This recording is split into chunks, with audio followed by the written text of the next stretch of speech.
Okay, let's dive into a story that really hit the headlines.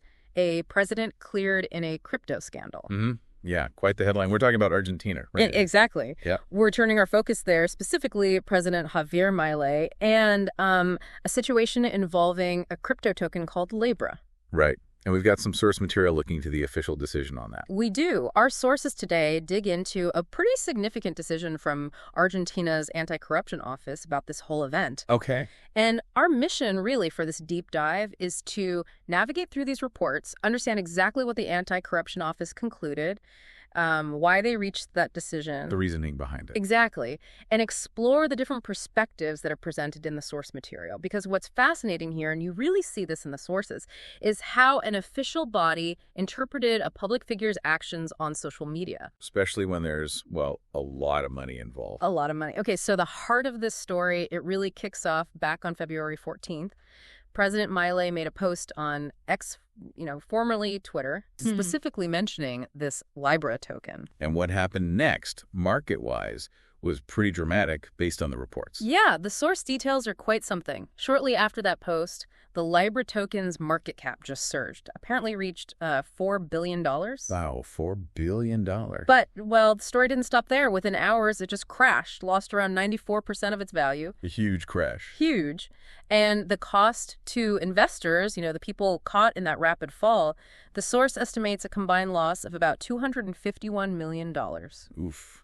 $251 million, that's significant. It is. And the sources, they point out that this whole sequence, the rapid surge after a big public mention, then the swift collapse, it had a lot of the characteristics. Yeah, it sounds very much like a classic crypto pump and dump scenario. Raises a lot of red flags. Definitely raised concerns. And politically, the reaction was quick, too. Right, the opposition got involved. They did. Following this whole episode, members of the opposition party actually called for President Milei's impeachment. Okay, so that really upped the stakes. Yeah, that kind of political pressure, it definitely put a spotlight on the incident and raised questions that, well, an official body like the Anti-Corruption Office might need to look into. Which brings us to their decision. Exactly. Fast forward a few months, and we get the formal decision from that office. On June 5th, Argentina's Anti-Corruption Office issued a resolution. And the main takeaway, the headline finding from the sources. The central finding is that this resolution cleared President Milei of wrongdoing regarding that LIBRA post. Cleared. Okay, so that's the conclusion. Cleared. But the really crucial part, the real insight from the source is why. What was the core reasoning the watchdog used to actually get to that decision? Yeah, that's key. What was the justification? Well, the office concluded that when President Milei made that specific X post about Libra, he was acting in a, quote, personal capacity. Ah, personal capacity. That distinction seems absolutely central here. It really does. Personal versus official conduct. So that's a very specific legal and ethical interpretation. How did the office justify that conclusion based on what the source material tells us? Okay, so the report lays out several justifications. First, the office stated that no public resources were used in relation to that particular X post. Right. No government funds or staff time, presumably. Seems to be the implication. They also highlighted President Milei's history on the platform, noting he's been sharing his opinions on X since 2015. Okay, so long before he became president. Yeah, significantly before about 8 years. They seem to suggest that this established it wasn't like a new account just for official business. Got it. So pre-existing personal account. Right. And they went further, stating that while his account might sometimes reference public policies or, government stuff, it does so, quote, in a non-institutional manner, functioning as a platform for political and personal expression. Non-institutional. That language really seems to emphasize the separation they were drawing. It does. And the office explicitly added that these characteristics, using social media for political and personal expression in this non-institutional way are, quote, typical of any citizen who publicly expresses their political ideas. Interesting. So they're framing it as just exercising free speech rights. Pretty much. Their ultimate conclusion, based on this reasoning, was that Milei was exercising his civil and political rights under Argentina's constitution in this specific instance. Wow. That's quite an interpretation, especially given the market impact we talked about earlier. Yeah. So if we connect this back, what is this ruling focusing so heavily on personal capacity and non-institutional use of social media? What does it really signify in this whole context? Well, it seems to highlight how regulatory bodies are, maybe struggling is the right word, or at least grappling with where the boundaries are for official conduct in the digital age. Yeah, especially for figures with such huge public influence. Exactly. The Anti-Corruption Office, at least based on the source's reporting of their decision, seems to have focused really strictly on criteria like, use of public resources, the history of the account. Right, rather than maybe the impact of the post itself on the market or on those investors who lost money. Yeah. This specific ruling suggests that, from their perspective, under Argentina's ethics laws anyway, using a personal social media account like this, even if you're the president, fell outside the scope of the official misconduct they oversee. Okay, I see the logic they followed, even if the outcome is controversial. Right. Now, while the Anti-Corruption Office has made its decision, the source material makes it really clear this isn't the only layer to the story. Right, because President Milei himself has consistently denied doing anything wrong. Yes, he's maintained, as reported, that he wasn't promoting the token, but merely spreading the word about it. Which is a subtle distinction, but one he seems keen to make. It is. And there was also that investigative task force set up to look into this, wasn't there? There was, yeah. But here's where the source brings in another interesting twist. Go on. On May 19th, President Milei actually signed a decree to dissolve that specific task force. The one that was established to investigate the LIBRA situation? A very same one. Okay. That move, I imagine that generated some reactions. Strong reactions, yeah. The source quotes Atai Hagman. He's an economist and a member of the Chamber of Deputies who was apparently quite critical on X back in May. And what did Hagman say, according to the source? Well, he reportedly called the task force a fake, flat out stating, quote, they never dared to investigate anything at all. Wow, strong words. Very. He went further, alleging a cover-up because, and this is his quote from the source, they're completely up to their necks in it. So that provides a really clear counter-narrative to the idea that the official investigation in Argentina was, thorough or impartial. Exactly. It suggests, from the critics' view, that maybe things weren't looked into properly before being shut down. And the source also includes this other detail. There's action happening outside Argentina, too. Yes, the U.S. court involvement. Right. A U.S. court has reportedly frozen $57 million in USDC. That's a stable coin allegedly linked to the LIBRA scandal. So even as one office in Argentina clears the president based on its specific criteria, we have other legal processes and international actions tied to the same events. It's messy.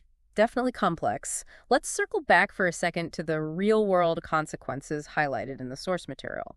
We mentioned that estimated $251 million lost by investors. That's a huge financial impact. It really is. And the sources also talk about the political impact within Argentina. There's data reference from the Zubin Cordoba polling platform, which indicates this whole scandal had a pretty negative effect on President Milei's public image and his approval rating. Did the source give specific numbers on that? It did. It mentioned his trust rating specifically, showing a reported decrease from 47.3% back in November, which was before the scandal really blew up, down to 41.6% in March after it unfolded. And this polling data, it was based on responses from 1,600 people.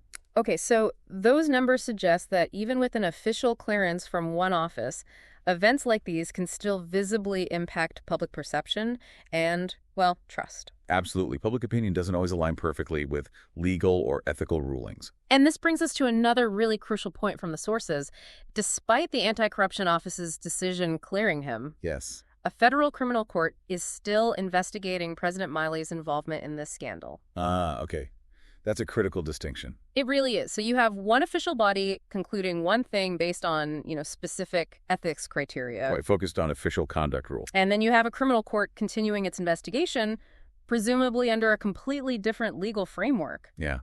What does this layered situation imply? I mean, how do different legal or ethical systems weigh these kinds of issues, especially when you've got public figures, social media, and these really volatile markets all intersecting? Well, it really underscores that different bodies have different jobs, right? Different mandates, different legal tests they have to apply. Makes sense. The Anti-Corruption Office, it seems, focused on whether it violated specific ethics laws for public officials, use of state resources, nature of the account, that sort of thing. Okay.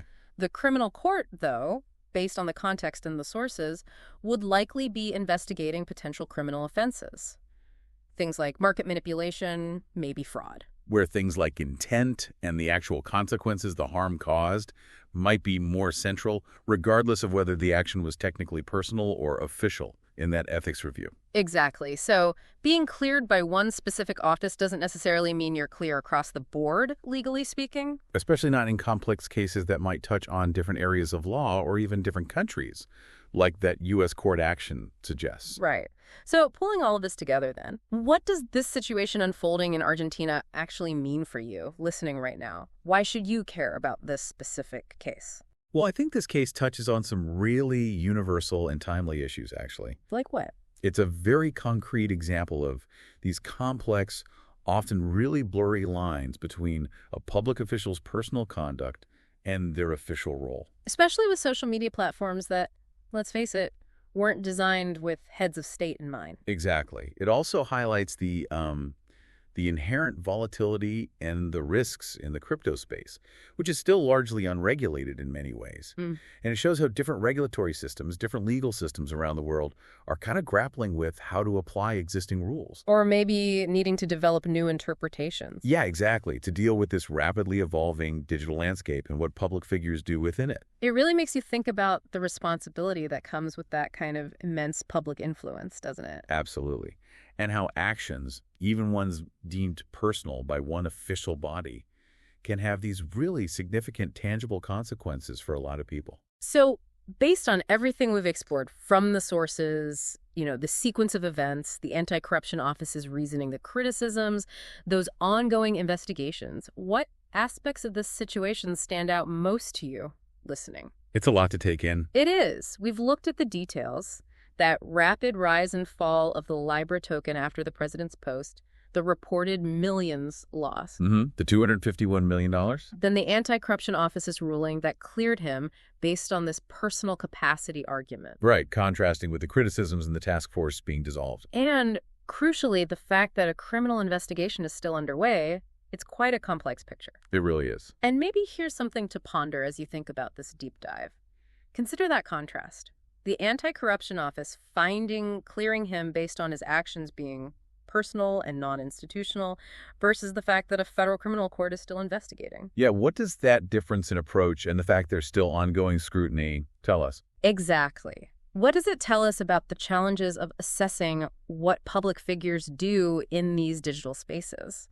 And maybe how different legal frameworks weigh the same set of facts, the same consequences differently. It really seems like the full implications of this event, both legally and politically, are still being figured out from multiple angles. Absolutely. A lot to reflect on there. Thanks for joining us for this deep dive into the source material.